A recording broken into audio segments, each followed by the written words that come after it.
Okay, so we have here Morgan Williams, who is the president of the US-Ukraine Business Council. But probably my first question at this moment now, Ukraine is in the US headlines now, that there is a moment when many Ukrainians are following news and they know that there are issues in Ukraine, and you know, like there is always this word, you know, corrupt, coming in, for instance, in the testimonies of the Congress. How do you think that would impact this current political environment? How will it impact the Ukraine-US business relations? U.S.-Ukraine business relations, we think are very strong and can easily survive this kind of political atmosphere we're in. Most of the international companies that we work with, they're here for the long run. They're here for many years already. They're going to be here for a long time. They're not going to go anywhere, and they're not changing very many of their plans because of the current political environment in Washington. That's of concern to them a little, but not much. So business operates in a different way. They have a long-run strategy. They work in many countries, and so they're very strong here. And so I think the business environment is not overly affected by this.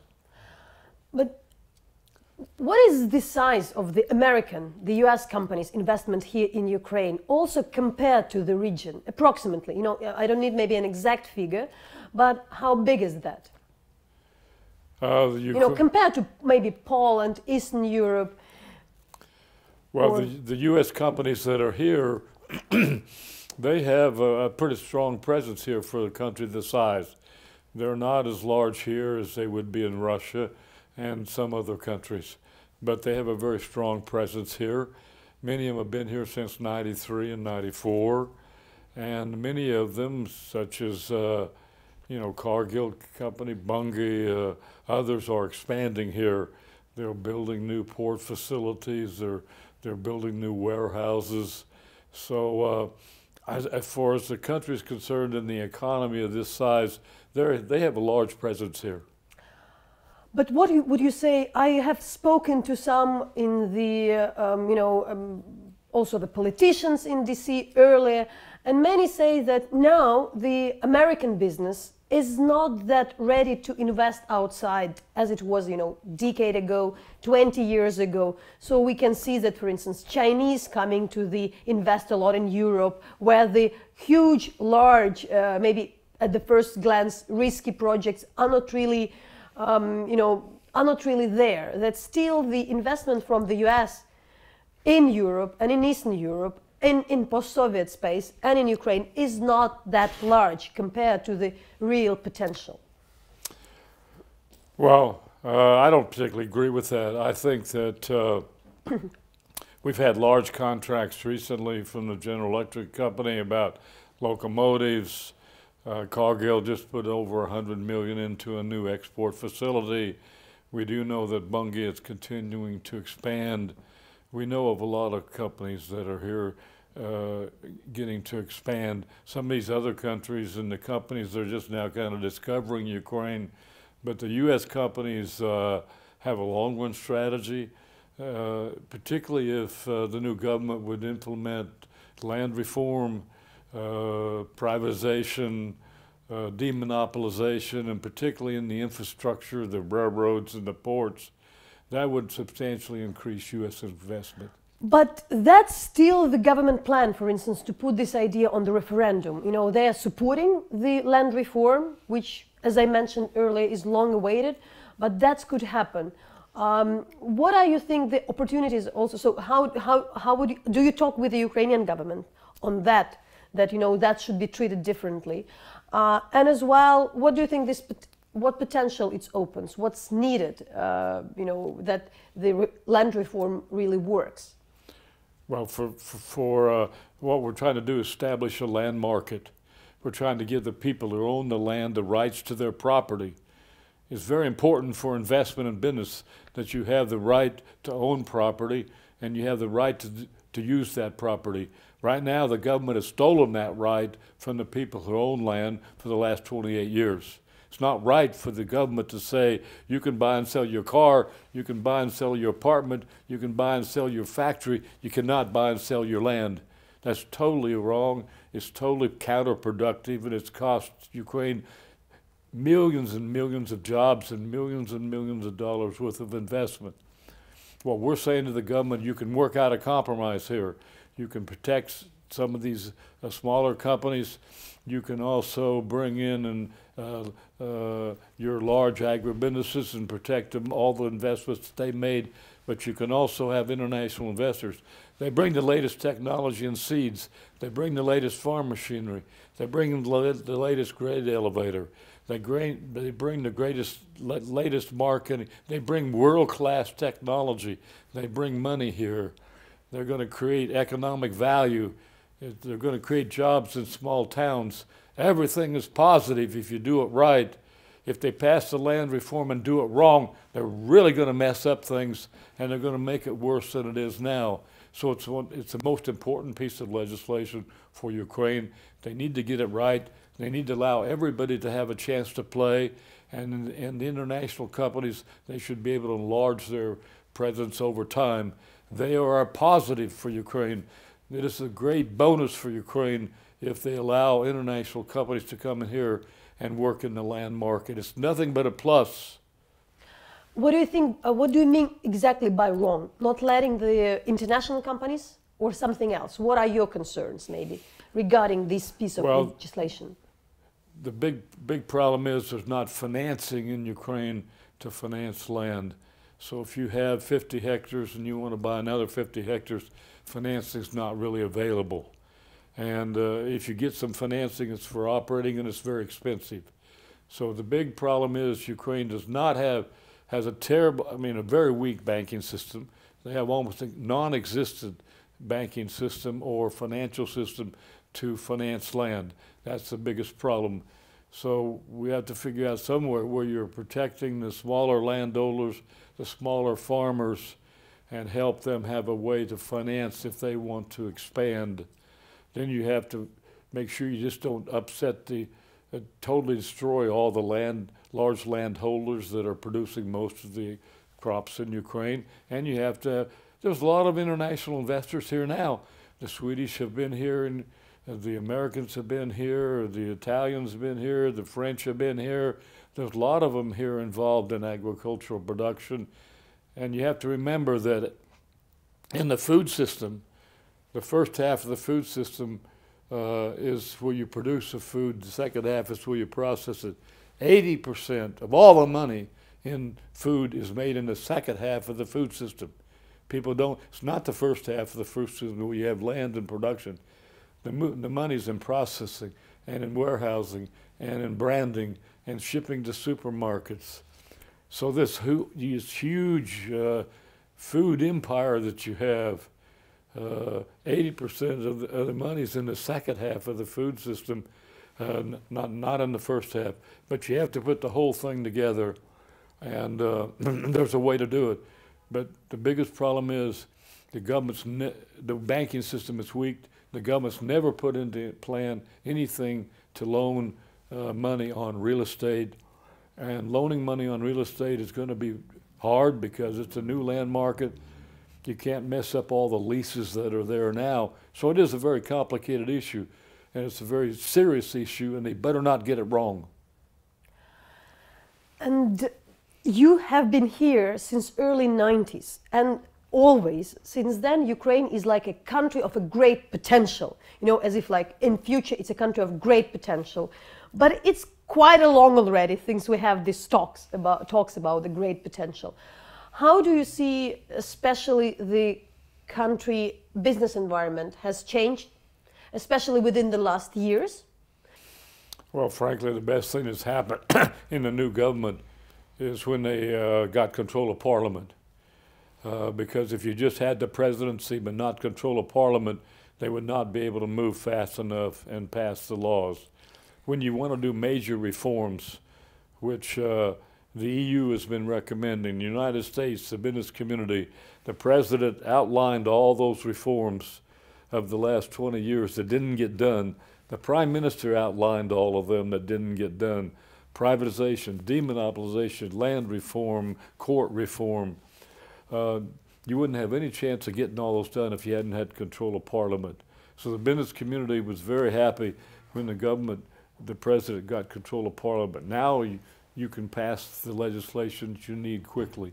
So the main positive thing is that the government now has, for the first time, the powers to pass major reform. They're starting.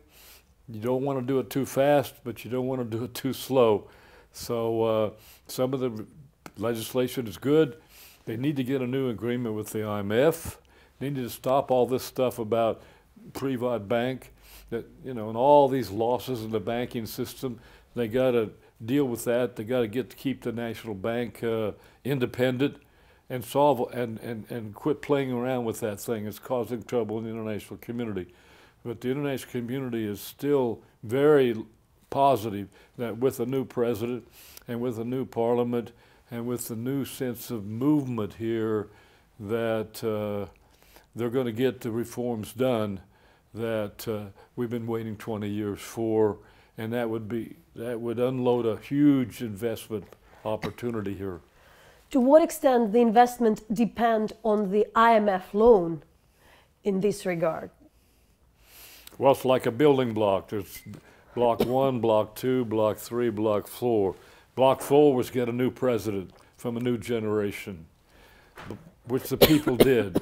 The people have spoken for the third or fourth time. We want a better government. We want a better life. We want a better country.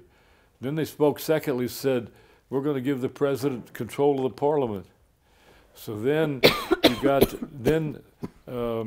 making sure the NBU is independent, making sure they do not mess up the Privat Bank thing, and making sure they get an IMF. That's another building block. Another building block is land reform.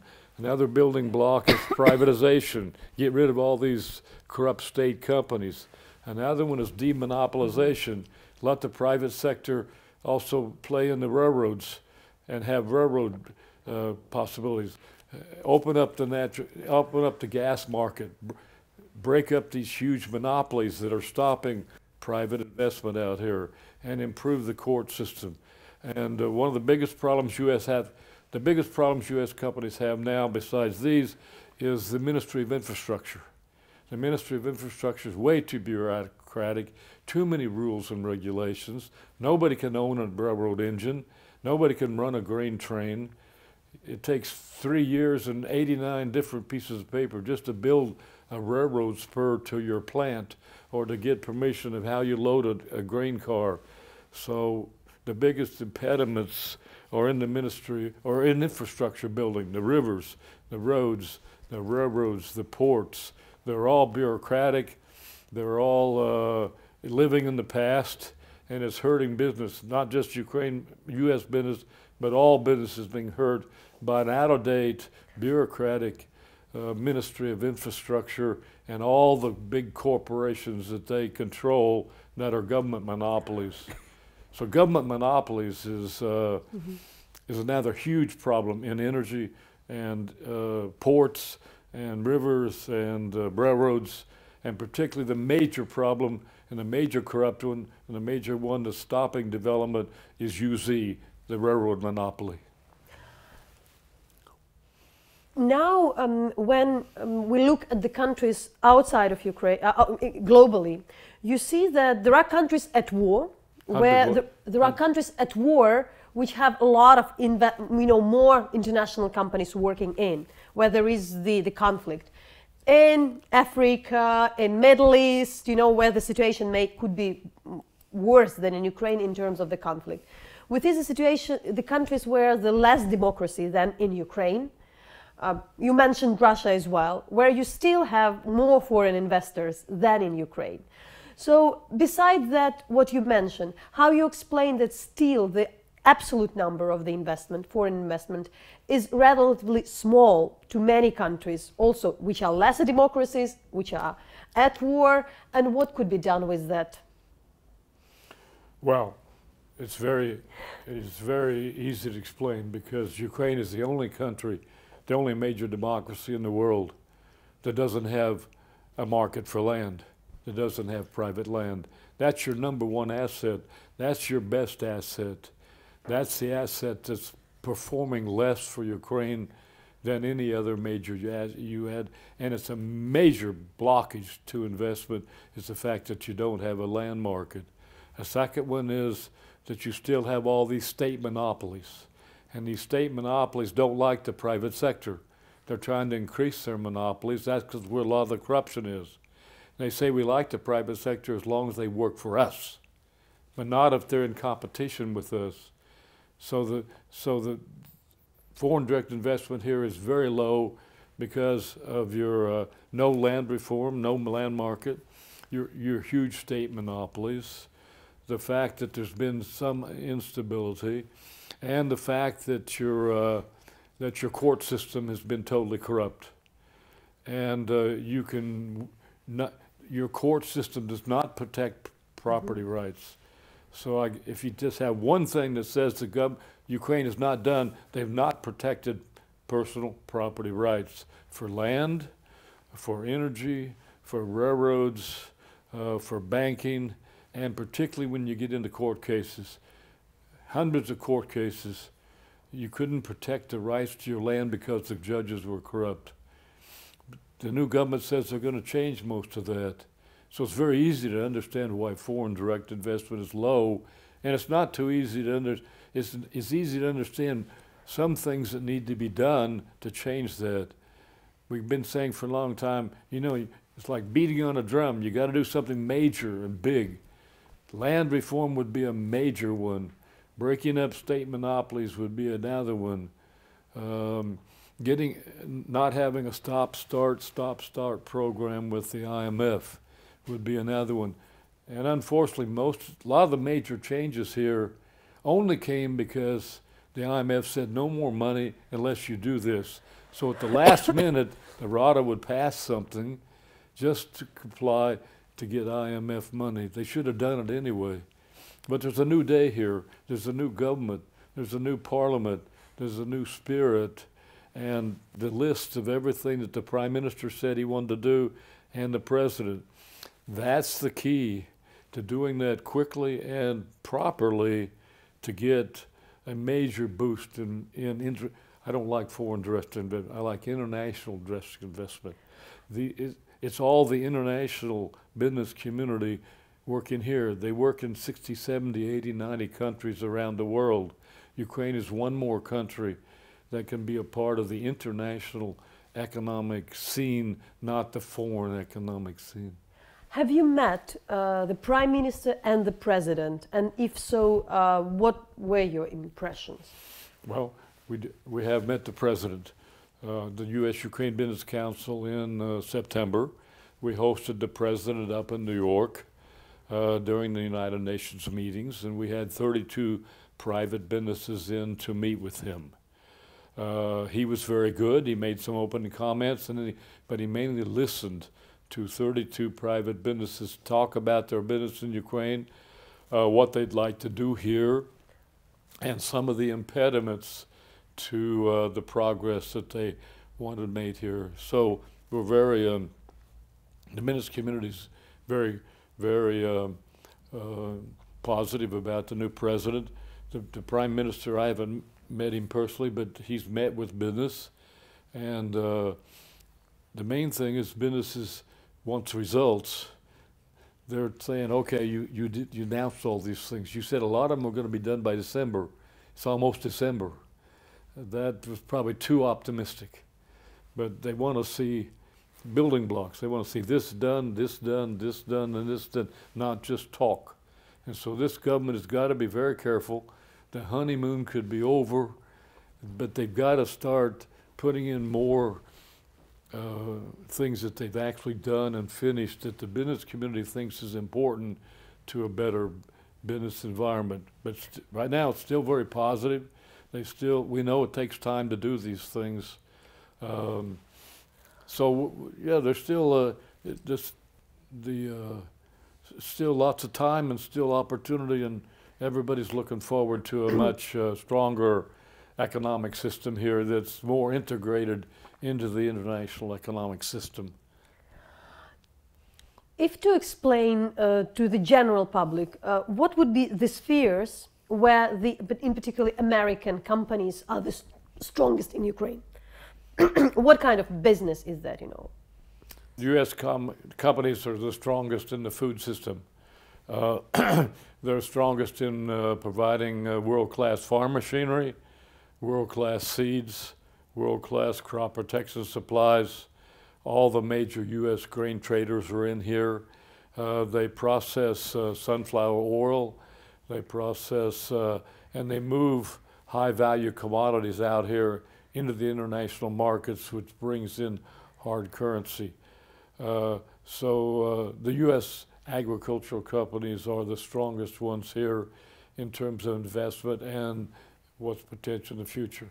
U.S. also has a lot of consumer goods companies here. Pfizer's here, and Johnson & Johnson's here, and Pepsi's here, and Coca-Cola. So in consumer goods and healthcare products, they're also very, very strong. Is it a common practice for the Ukrainian big companies to have the American, in particular, foreign advisors in their boards? We, of course, understand that there is a case of Hunter Biden, and this question had been asked. Is it a common practice? Well, there's a lot.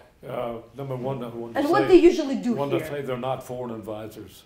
You keep using that word foreign. They're international advisors. They're international class advisors. Washington has thousands of people that are consultants to businesses around the world. They have thousands of people that are on boards around the world. So does England, so does France, so does Germany. Look who's on that energy company board that rushes where they're building that pipeline. 5 or 6 senior former government officials from the government of Germany. It's very logical and reasonable that experts and foreign and people in government all over the world are hired by companies in developing countries and other places for their expertise. Sometimes this gets a little out of line, and we will not say anything about what happened here on this one high figure you're talking about. That may not be normal or usual, but in Ukraine, where you're trying to move from a Soviet system, a corrupt system, a system where certain interests control everything, to try to open it up, you do bring in international advisors. And it's not that you just bring in people from the United States, you bring them in. If you look at these Naftogaz board, if you look at the Ukraine XN board, all these boards who have been trying to bring in international advisors to help them modernize. And Mr. Williams, it's true that Ukraine got in this unfortunate situation regarding the U.S. also domestic policy, but it's everywhere on the headlines. So how this situation could be used by Ukraine, since there is so much interest to the country, for better? Well, we just had a meeting yesterday with Ambassador Bill Taylor.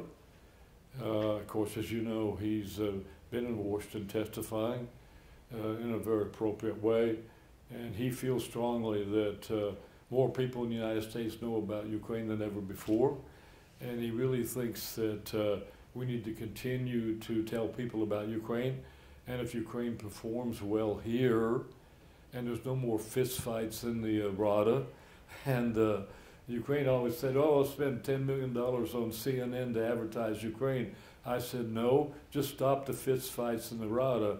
That'll do more for the opinion, because the fist fights on Rada, they made the 10 o'clock news. $10 million worth of ads on CNN didn't do anything. You know, so Ukraine wants to make sure that the positive news from here, and so this all can, in the long run, I think, be very positive for Ukraine.